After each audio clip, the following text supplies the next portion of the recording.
But at the end of the day, like, I think it's almost more important. Like, yeah, we had the one main topic, but I feel like having like genuine conversation and just like kind of like going off the fly and just seeing what each other's about. Like, I feel like that has a lot of value. And to me, at least, maybe the audience will disagree with me. Maybe they like really, really dead on focused stuff sometimes, but I think it's good to break up the monotony of things and not have it all just like so neatly packaged, like content, because we're content creators. I hate that word.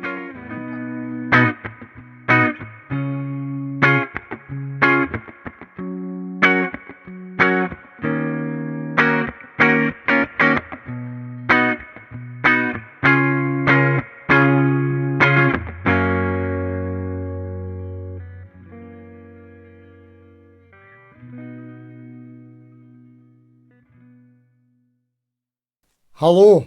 Today we're going to be talking to that man you just heard there, Jim from Audiomo. He's got a great YouTube channel and, like you just heard there, he's a fantastic player. Excellent rhythm and dynamics.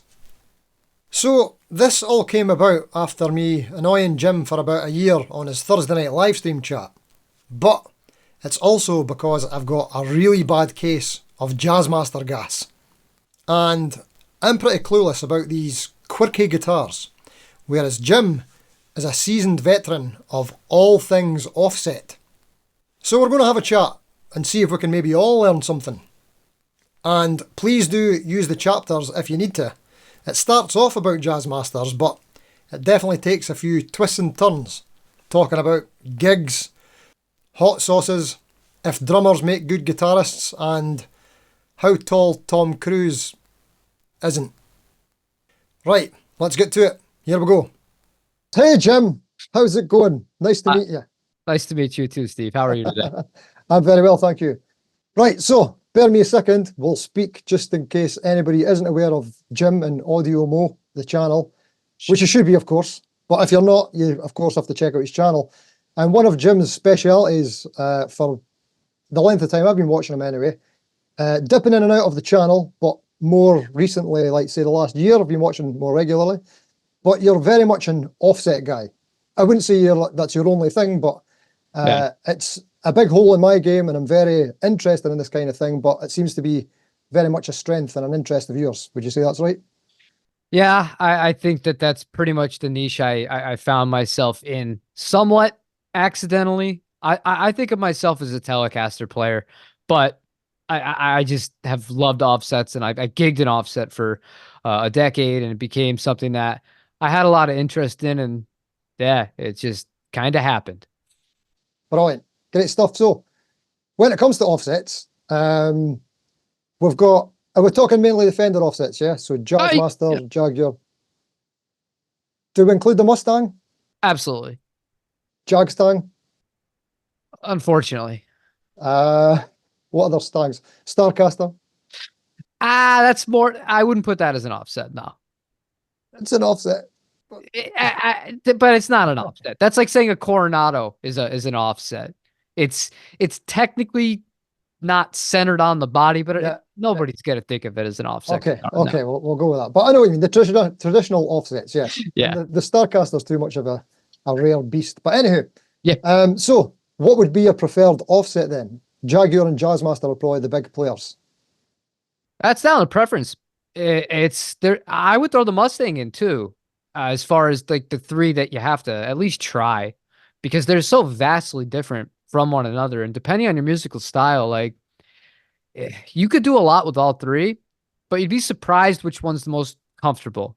I think, because I know a lot of bigger people that thought that they would hate the Mustang because it was so small, and then they ended up loving it. And I know a lot of smaller people that thought they would hate Jazzmasters and Jaguars because they're so much bigger, and that's all they'll play. So which one is it that appeals to you the most? The one that appeals to me the most is the Jaguar. The one that I think is the best one is the Jazzmaster, if I'm just objective about it. Right, let's go. I want to know what it is that's all the factors that make the Jaguar the favorite for you.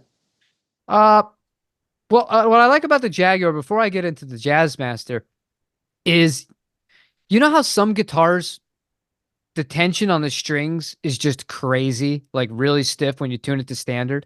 Mhm. The Jazzmaster can suffer from that. The Jaguar and the Mustang, it's like spaghetti strings. So what that allows you to do is you can use higher gauge strings, and you can get like these really, really cool different sounding or different feeling riffs out of those guitars. And I feel like you can really experiment a little bit more, and it changes how you play a little bit when you have less string tension, as far as like quick vibrato and movements like that. Versus the Jazzmaster, it's traditional Telecaster and Stratocaster scaling. You get used to it pretty easily, and it's not that big of a jump. But the appeal to the short scale ones is really a lot of the feel and obviously the aesthetic. With the Jazzmaster is the easiest one to switch to, in my opinion, between all the regular guitars that most people play.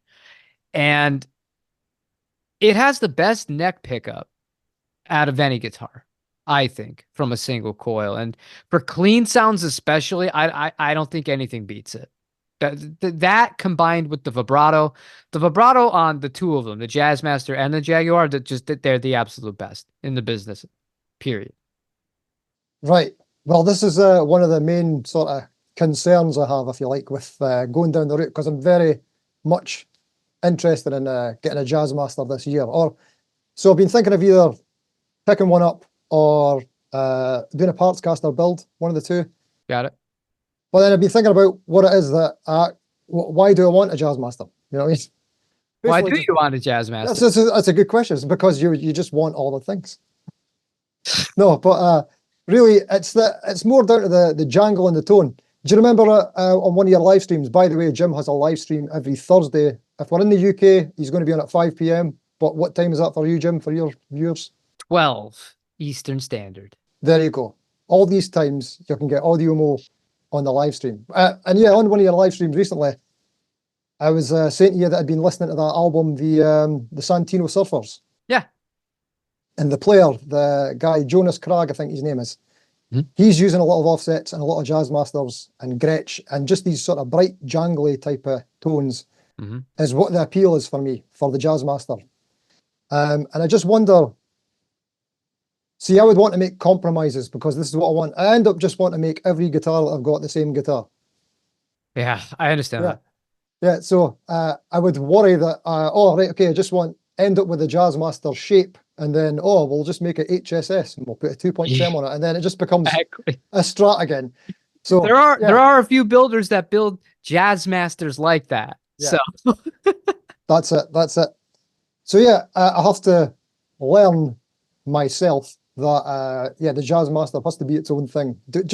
You don't want it to do everything, just let it do its thing. Okay. But I wonder what the important factors are, and the bridge is the one that's sort of putting me off the most. Go. That's one thing. There's one other very important little detail. If you actually want it to sound like a Jazzmaster, if you don't, and you want it to be a little bit more versatile or whatever, like some people do love this, the volume pot has to be 1 meg. If you put it down to 250, where a Strat or a Tele is, you're losing all of the character of those pickups. That is vital. Everyone goes right to the hardware or the pickups themselves. It's understandable. But if you don't have the proper electronics in one of those guitars, if you're going for that sound specifically, you're starting way behind. But luckily, that's an easy fix. That's, you buy the pot for $8, you install it yourself in 15 minutes, give or take, from start to finish, and you're good to go. And as far as the bridge goes, what models are you looking at? Are you seriously considering? You said parts caster, but if you weren't going to do a parts caster, which ones are you looking at? Well, you might not be impressed, but the front runner has been mainly cosmetic, and I can't even get it. That's probably why I want it now. Was the Squire 40th anniversary seafoam green one with the gold anodized pickguard on it. I just thought it was a great looking one. It's kind of, I thought it had a roasted maple neck, but it doesn't. It's just sort of like a vintage tinted, but no, it's good. It's got a good neck on it. I had one of those guitars for a little bit. Oh, the neck was actually probably my favorite part of it. It really had a good feel to it. You could technically make do just fine with that stock bridge. If you were to find one of those guitars, You could do it. It wouldn't be that big of a deal. All you need to do is once you have your setup dialed in the way you want it, a little bit of the blue Loctite, specifically the blue Loctite, because you'll be able to undo it. You got to put it on the threads of the actual bottom, the little feet that it stands on, so that it's going to stay put. Because the problem I had with both that Jazzmaster and the Gold Edition Squire 40th anniversary was those legs sink, and they sink fast as you use the vibrato, and before you know it, you will be 20 minutes into playing it, and it will be like unplayable entirely. So it's not good, but it's something that happens to other Jazzmasters and Jaguars. It's not specific to that guitar. It's totally workable though. So what post is this that we're talking about? Sorry, I'm trying to see. Are you talking about on where the saddles are, or is it underneath the plate? Sorry. Hold on. I'm laughing because what human being would have one of these within arm's reach except me? I just left mine. I mean, everybody's got one of these in their pocket, right? Yeah. So this is the vintage style offset vibrato. Oh yeah. The bridge for that people would find on it. It's got the 6 independent ones. You got string of heights adjustments. What I'm talking about applying the Loctite glue are these right here. Perfect. So you adjust the height in through these holes right on the other side. When you're done with it, slacken the strings. You'll be able to bend this forward a little bit and then pull it out from the body carefully. A little bit of Loctite, seriously, just a little bit, and have a Q-tip to get the rest. Put it back in and you're done. Right. There we go. That sorts out the stabilization. I can't believe I had this. Yeah. So keep a hold of that actually, Jim. I can't actually see because I've got you on a small screen, but see the actual saddles. Yeah. Yep. That's not the one that's a screw thread, is it? Is that the one is this actually got a channel for the string to sit through, or could it jump? These can jump. This is the original style of the vintage one. These ones, it can jump. The only way it's going to jump is if you have your action so low that it's already not going to be stable as is with very light gauge strings. That's me. Then you might have that problem. There's a few ways you could fix that, though, and still use one of these bridges. You could shim the neck, and what you'll be doing by shimming the neck is you're going to increase the break angle. And it's good that I have this here again. So you got to think of it. I'm going to use my file here. Pretend this is the string coming off the back of the bridge. So this is the front, the guitar's headstock and everything is this way. The vibrato is over here. So the strings come off here. If the angle is flat going to the vibrato, it's going to jump. It's not going to be stable. It's not going to be good. If you raise the neck with the shim, it's going to lift it up a little bit. And then that angle is going to become a little bit more drastic, adding downforce onto the bridge itself. By doing that, it allows you to use lighter gauge strings and have potentially a heavier touch with those lighter gauge strings. Otherwise, what you could always do is put on just thicker gauge strings to begin with. But to me, one of the most important things is making sure that you have enough of a break angle coming from the back of the bridge to the vibrato, or it's not going to be the most reliable in a few ways. Cool.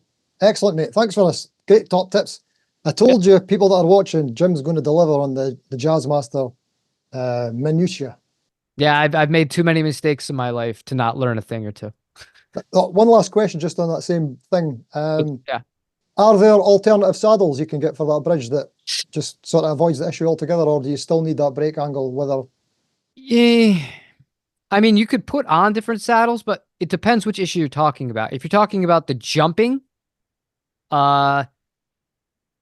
you could put on a regular Mustang style bridge or saddles, which they would look the same as these, but they don't have multiple grooves in them. You only have the one. So you have to make sure that your string spacing is correct too. And that's another thing to take into consideration. You don't want to have like a string spacing that's say 56 millimeters at the bridge, but the actual spacing at the nuts a bit narrower than that. That can lead to problems. If you do that, you can use the stock actual, the component itself and do that. But that will fight against the jumping a bit.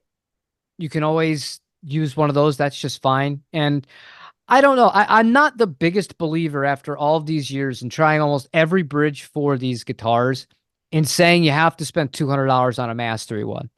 I don't see it. It's not something that I consider like a mandatory thing. You can get by with the stock units just fine with a little bit of work. Nice.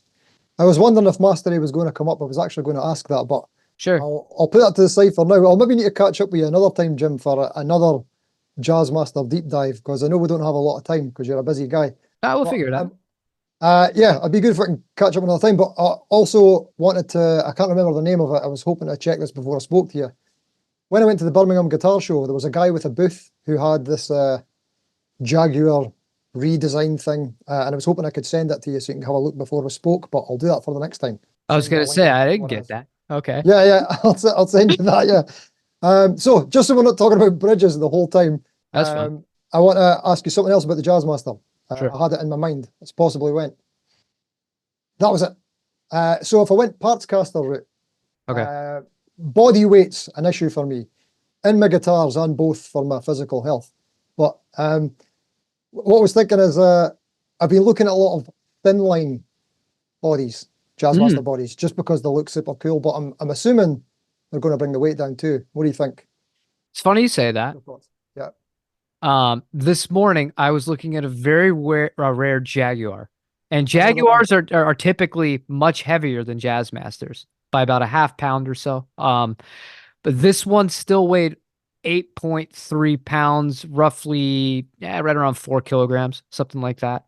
And I laughed because it's a thin line, and it really varies based on the wood because it Is could it? be a thin line and still be super heavy. Uh, what you want to do is, if that's that important to you, there's two pieces of advice I would say. Number one, as tempting as it's going to look, avoid Paulina wood at all costs. Do not use that. It's on a Telecaster, I think awesome, no problem, because you don't have a vibrato to worry about. On a Jazzmaster or an offset with the vibrato, you're asking for trouble. Don't do that, especially with the parts caster, because if you have to reroute anything, that wood's not the strongest. The second thing is, try and find it from a place that's going to tell you exactly how much it weighs beforehand. I know there's a lot of places that'll do that. I believe even Crimson Guitars over in Hmm. your neck of the world, they offer some of the weights on those.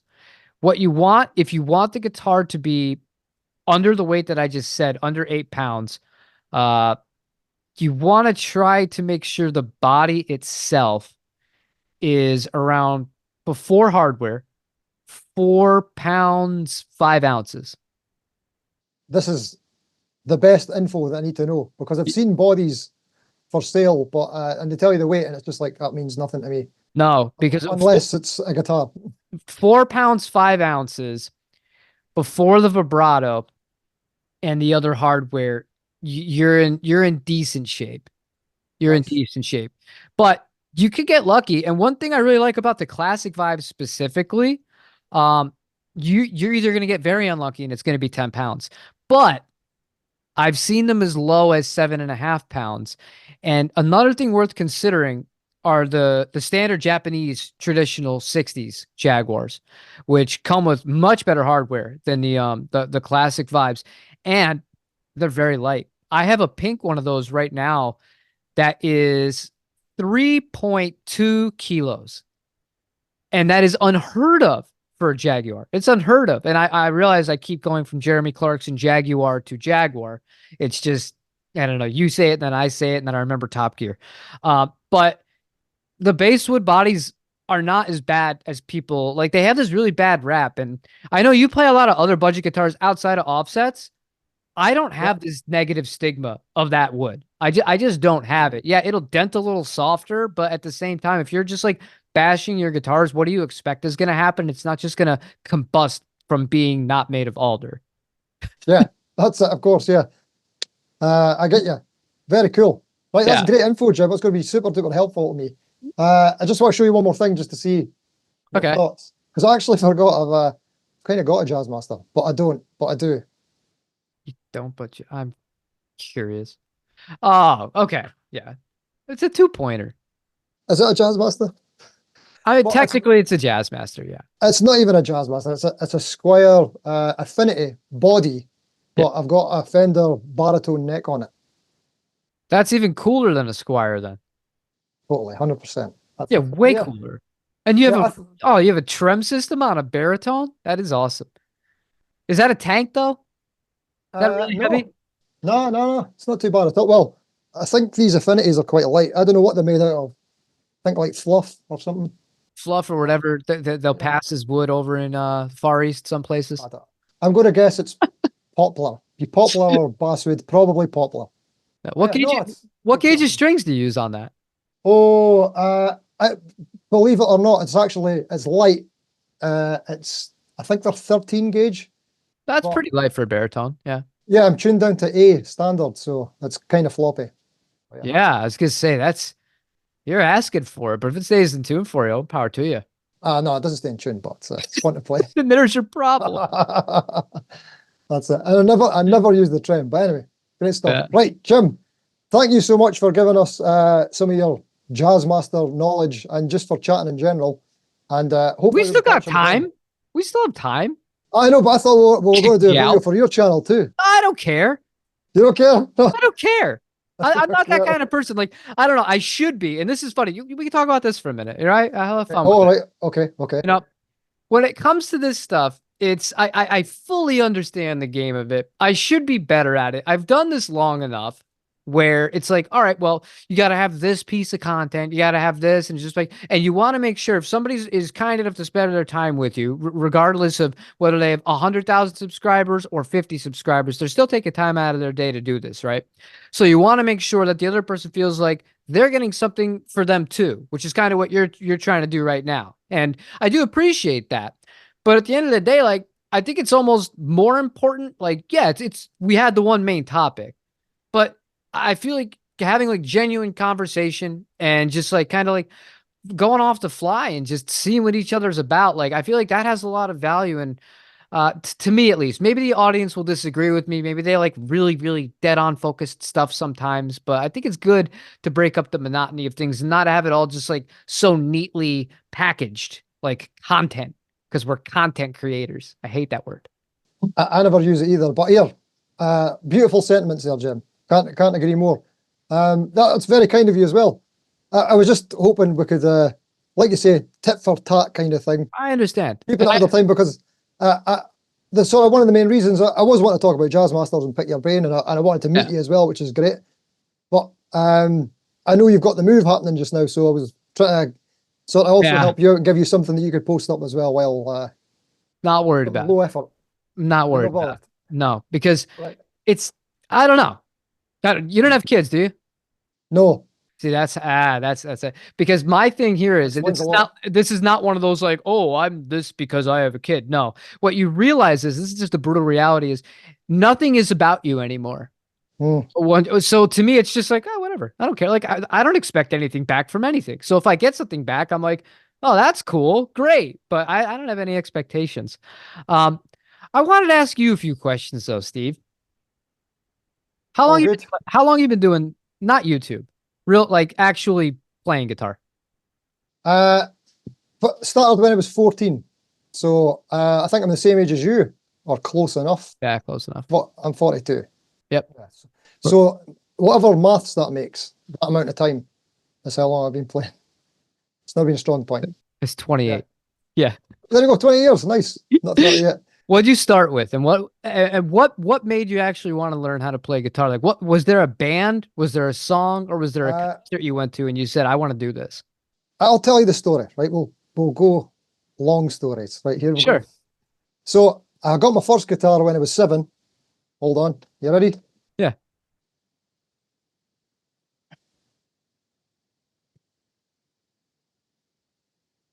I approve. Okay. So that was my wee half-size Artist Explorer. So I got that when I was 7 years old, and yeah, I just made some noise on that, and then it basically, after a couple of weeks or something, went in the cupboard with the karate suit and the space hopper and all that kind of stuff, you know? Yeah. And then when I was maybe about 13, 14, my sister started picking up the acoustic guitar and playing some stuff. And she was starting to get a tune out of it, and I was thinking, what's going on here? So I'm the guitar player, because I had a guitar when I was 7. Yeah. So I was like, I need to play the guitar. So I got competitive and wanted to get better than my sister. And my dad plays guitar and my stepdad plays guitar. So I Uh, would play guitar. So yeah, just kind of happened like that. And then the first band that I got into was Oasis. really? Yeah, did you get them? You got Oasis at your end? You Oh, know them? I loved Oasis. That was I, I never really liked singing. One of the first gigs I ever played was with a good buddy of mine who was the singer, and I would just mainly do the main guitar work, and he would be the guy that opened strummed a chord and then sung, because he couldn't actually play like that well, but he had a great voice. I remember we sang "Don't Look Back in Anger," and that was to this day that's one of my favorite songs and favorite videos. That reminds me of being a kid because you could like point out little details in the music video, and it's when that stuff mattered. Now it's like, I don't know, music videos don't have the same kind of thing Mhm. to them that they used to. But I loved Oasis. I mean, what a great sort of first song to be, well, or first few songs to have Don't Look Back in Anger in there. All the chords that you learn from that tune. I mean, there's like Yeah. about 12 to 15 chords or something in the between the verse and chorus. There's a lot going on. Nice wee minor change in that, and it's Yeah, good tune to be learning. it's a little bit more clever than people think, and certainly more clever than a lot of pop songs of that time and age that were making it onto the radio. Definitely, yeah. So great. So I was obsessed with Oasis for a very short period of time. I basically had was it the What's the Story, Morning Glory Yeah. song tab book thing, Yep. and I went through all that pretty quickly, and then I got into stuff that my dad and some of my friends were suggesting, sorry, which was like Joe Satriani, Steve Vai, and all that stuff, and I just became Uh, obsessed with that for like the longest time. okay, And that explains a lot. Nuno Betancourt's like my number one, but I never managed to learn the chops at any of these people. Like if you've heard any of their stuff before, it's instrumental guitar music, I know. and they'll have like melodies, and I could manage the melodies, but when it came into like the solo sections, even although the whole thing's a solo, I Yeah. could never manage any of the sort of proper shreddy stuff, you know. Yeah. I had that But yeah, problem with Marty Friedman. oh my God, yeah, what a player. Yes, 100%. So were you into metal then? Was that Megadeth for you or? No, I hated metal. Oh, Uh, okay. no, it's really funny to say it like that because I don't now. When I was younger, I was punk rock. And the main reason I was punk rock, I used to ride around on my skateboard and that I liked fast music, but I couldn't take the screaming. I couldn't understand. Once the music went from, like fast to a guy like angry or just like whatever, as long as I could understand the lyrics and there was a little bit of a melody behind it, I was like, this is awesome. I like it. The screaming is where it just lost me because I just like I get distracted by the screaming, despite how good sometimes the bands would be. It wasn't until later that because I didn't and I never cared about lead guitar, which I think you can tell based on my playing because in my fundamental time of really learning the instrument at first, I had no interest in leads. If I could play like Tom DeLonge level of leads, I was happy with that because I was all about the song and being as active on stage as possible because it was just an energy release more than anything else. Right, yeah, totally makes sense. So I know that you're also a drummer. So where does that play into it? Was it guitar, drums, guitar, or was it drums first? How It did it was all drums start? first. It was drums Okay. first. And I only learned how to play guitar because the band I was in at the time, we were having fun and we were playing bars. I was playing bars when I was like 14 years old and getting snuck in. And I look young now in my 40s. Back then, forget it, dude. Like it would never fly in this day and age to let somebody who looked as young as I would perform at a bar. It'd be a nightmare, especially in New York. But we were playing, we were doing great. I hated the music. I loved the two guys, but it was so poppy. And it was just like, it seemed like it was being written for that purpose, just to be like try and have as many people listen to it. But looking back on it, it makes sense why, because none of us were particularly like great musicians at that point. So it was really easy to throw together really common progressions and stuff like that. And it all ended up being in the major key, I think, for like minus two or three songs. And I decided I didn't want to play that music anymore. And the only way I could do that and influence it would be to learn the guitar. That's a very cool way to find the guitar, you know, It was out of necessity. It out of wasn't like necessity. I didn't look at it like I never had a guitar hero. I Oh, didn't look at the instrument like that at all. I looked at it as a vessel to write the songs I wanted to write. Right. And everybody knows that drummers make the best guitar players. That's a fact. Uh, was Gary Moore a drummer? I don't know, he might have been. But Nuno Betancourt was a drummer, and he's my boy. I know. I knew you were going with that. Actually, That's what, I like Nuno a lot. Well, that's the the older point. I get, Nuno and Marty to me are like, man, because there are these people like Satch and Vi where they're undeniably talented. And that kid, what's his name? Oh my God, they're gonna crucify me. I feel so old. Tim Henson. Oh Where yeah, yeah. Yeah. you can't deny the technical ability. You 100%. watch it and you're like, this is incredible. But what's missing for me with some of those acts is it doesn't like hit you with like a way a simple but effective melody can. And where Nuno and Marty stand out is that they do that on Yeah. top of the insane legato. These riffs make no sense. How they can modulate in the middle of some of this stuff and then just land perfectly into this like beautifully well thought out melody. Those two are two of the best who have ever done it. That's it. I couldn't agree more. Love the two of them. But Yeah. also with your drummer guitar players, I'll throw Dave Grohl in there as well. Even although he's not a flashy guitar player, like he's Oh, amazing sense of rhythm. And yeah. a lot of the guitar breaks, they're pretty much drum fills, you know. You could tell the way they've been written. They're just Hmm. on point. Love it. And I'm not even a massive Foo Fighters fan, just respect No, the guys playing. I do too. And was really there's a story, I forget what documentary it was in, but the bassist from Nirvana recalls they were in the studio once. I think it was for the second album. And in between takes, Dave was playing guitar and the bassist and Kurt were talking and laughing like he's the best guitarist in the band. Which, Right. I mean, I get a kick out of with that because I'm like, yeah, I agree with that, especially looking back on it. But I I appreciate that guy just as a musician, and I appreciate, like he does it his way and he has fun with it. The fact that that guy broke his leg in a performance and then played the rest of the show, that is so much more rock. And people could say whatever they want, like, oh, that's pop rock, that's this, that's that. That is more rock and roll than anything else you could do. You couldn't walk and he's finished the set. That's it. What are you gonna do? That's as good as you get. 100%. That guy lives and breathes rock and roll. Do you ever watch was it the Hot Ones Oh yeah. series? Yeah. Yeah. Well, he was brilliant even when he was on that. He's just like lining up the shots with a guy and just getting half cut. So yeah, quite Yeah. impressed with that. And like you say, the leg break and everything. What a Yeah. legend. He's amazing. There's not a lot left of that sort of blood, you know.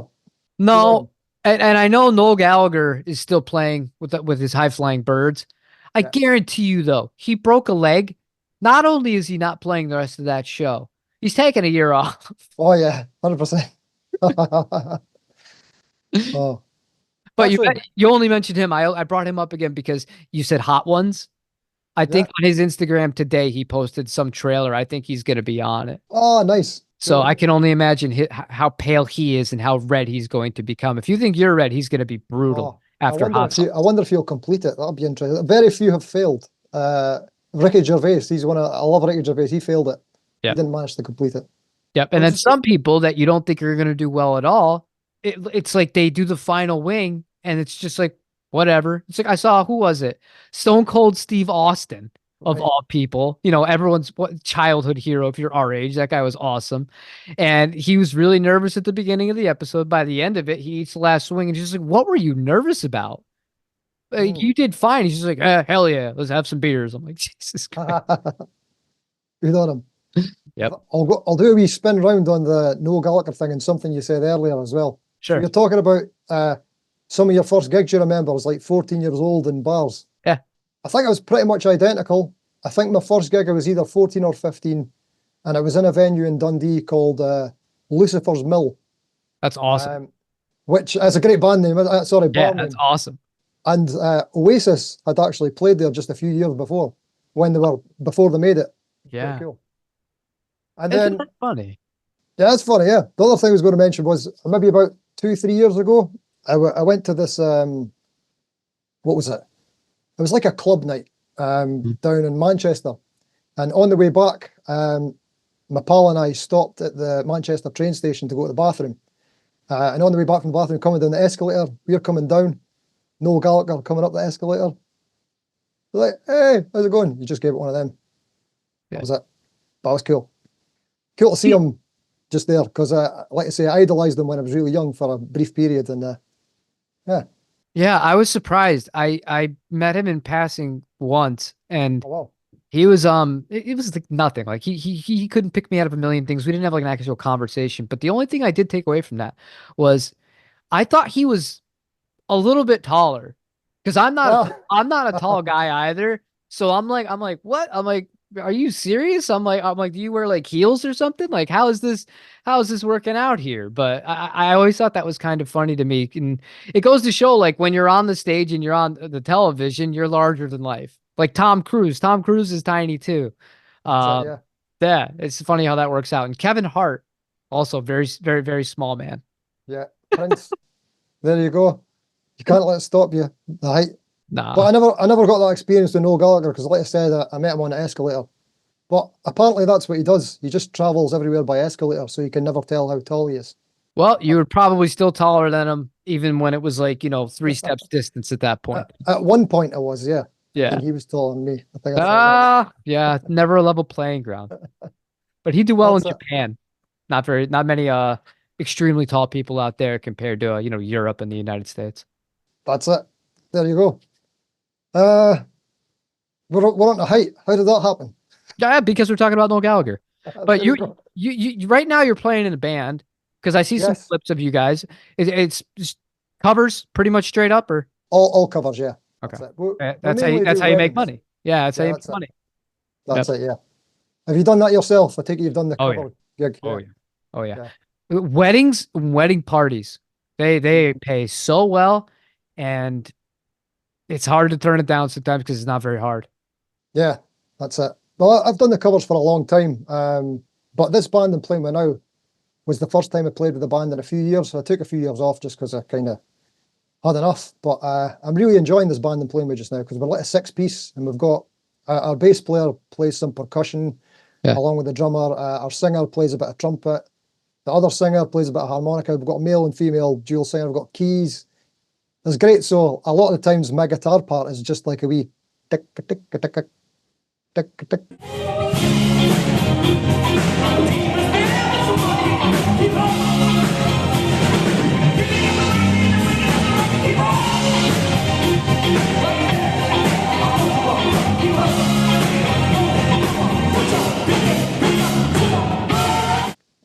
I'm just in my element there, you know. You're Yeah. not having to do all this labor of playing the whole time, you know. So Maybe a Jazzmaster is a good guitar for you then, after all. ooh, there you go. Because I'll tell you, you're in a situation where you would actually appreciate it, because it cuts so well in a mix. A lot of times people think with Jazzmasters and a lot of Fenders, really, the Jaguar, the Jazzmaster, the Telecaster, and the Strat, when you're on the back pickup, the treble pickup, it's too bright. There's too much high end. It's an ice pick. Yeah, if you're playing by yourself in your room, I totally get it. Once you put the rest of the actual band and you have volume going on, oh, you want that. Otherwise, Oh, you're yeah. you're just gonna get lost. That's it. Yeah, so there you go. You have a practical reason to want to try a Jazzmaster. 100%. I do, like I say, I really do want the Jazzmaster just to have a Jazzmaster and Yeah. get that sound, but I don't know if it's something I could gig. It's I need like lots of versatility, you know, for a gig. That's why the HSS Strat will also always be the sort of my go-to for that, I think. You know, You But could I do a don't get your lot point. with it. You could do a Yeah. lot with it. I think you'd be surprised if How would it take high gain? surprisingly well. Yeah. Surprisingly well. You dial back the mids a little bit, take a little bit of the top end off, and it'll take high gain decently well. But it also depends if you're gonna get one of those Squires. Those pickups will probably do a better job at high gain than proper traditional spec Fender ones, because those are a little bit hotter. I believe they use Alnico 5 magnets in them. So yeah, they'll be able to handle gain pretty good, and it'll cut. If you're talking about using it specifically for lead parts, you'll be just fine. Well, yeah, that's one of the things that I like out my HSS Strat, but I would say that I probably spend at least 50% of the time on a gig in position 4 of the Strat, you know, that quacky sound. The happy That- place. Yeah. The happy place. If you can find that, what would be your closest way of dialing that in on a Jazzmaster or something like that? Would you Yeah. need? Would you need a middle pickup? No, you can't. You Right. can't. The only thing you're going to be able to do is just play in the middle position, but it's got more charm to it than a Telecaster. Don't tell anyone I ever told you that because I'm supposed to be the most Telecaster guy in the world.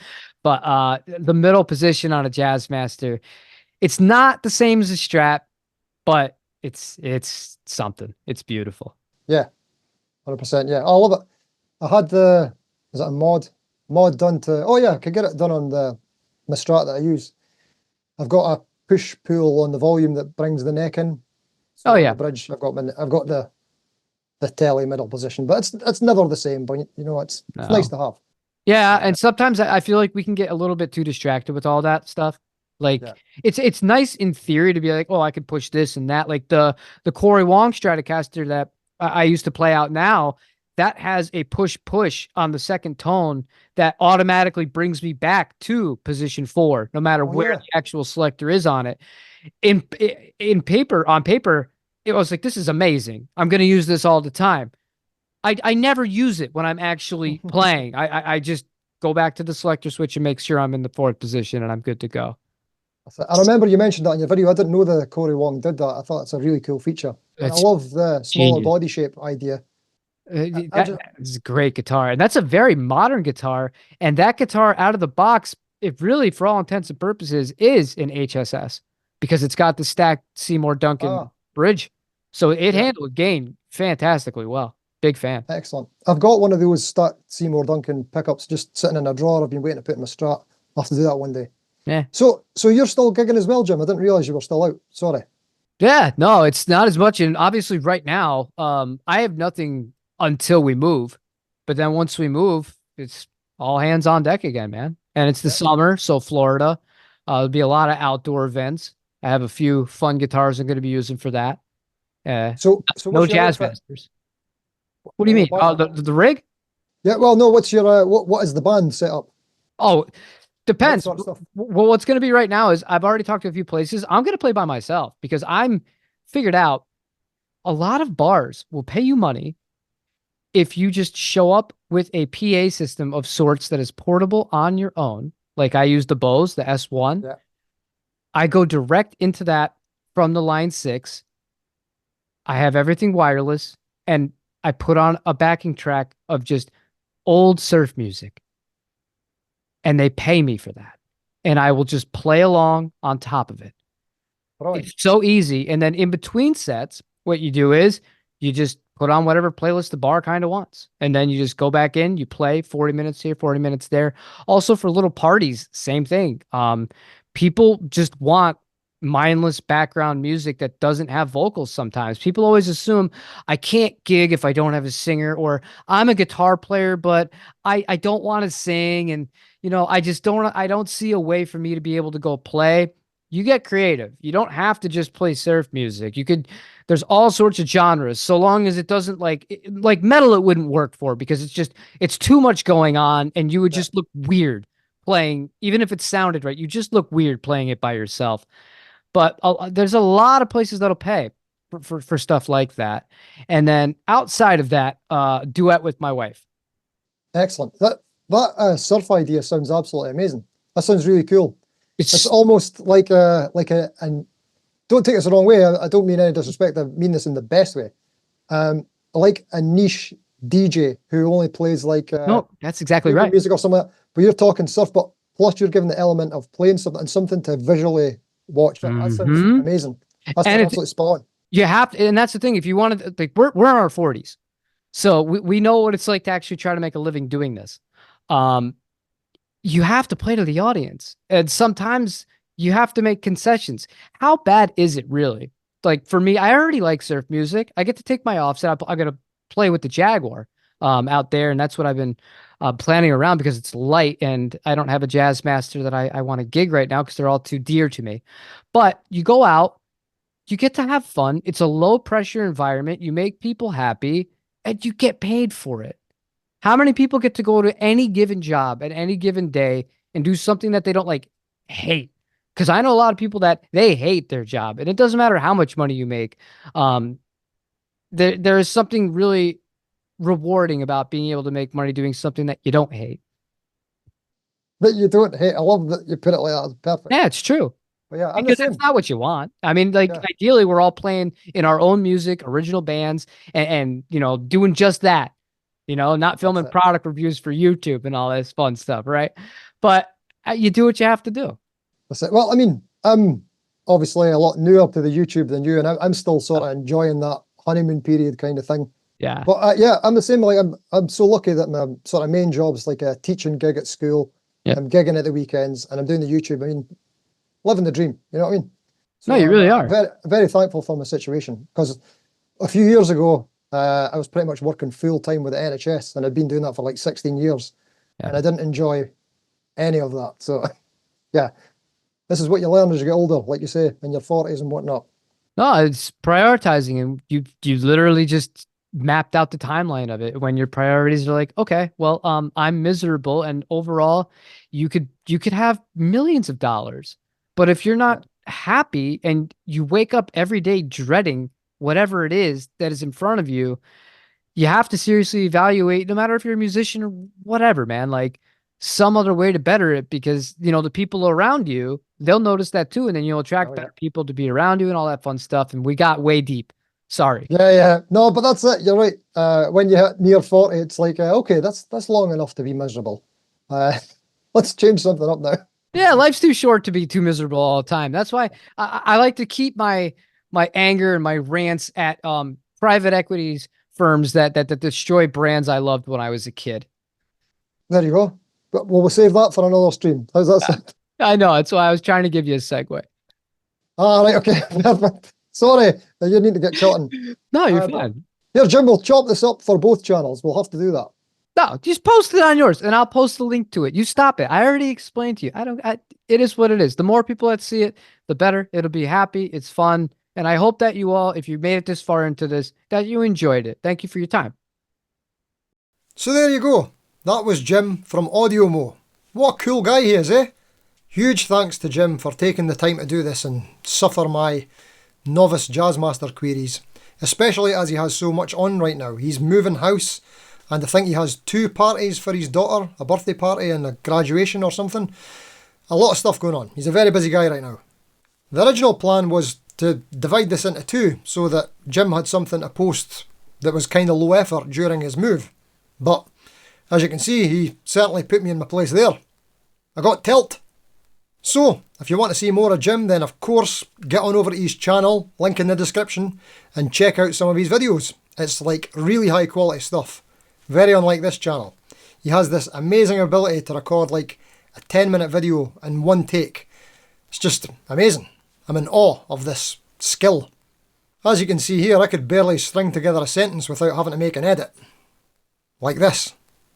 And if you'd like to see us have another go at this, then please do let us know in the comments. I'm sure I'll have a lot more Jazzmaster questions to ask Jim once I actually get around to buying one. So hopefully he's up for helping out with that again. Or anything else you might want to talk about. Maybe I could help him with something. Probably not. So yeah, that was a long one. Thanks for watching if you got this far, and if you did, maybe think about hitting the like button. You might have liked it if you're here. If you've got this far, there's a chance you've liked it, so maybe hit the wee like. And if you're not already subscribed, then please do consider subscribing. You might just like it. You might. You might not. Alright, thanks for watching. Until next time. See you later.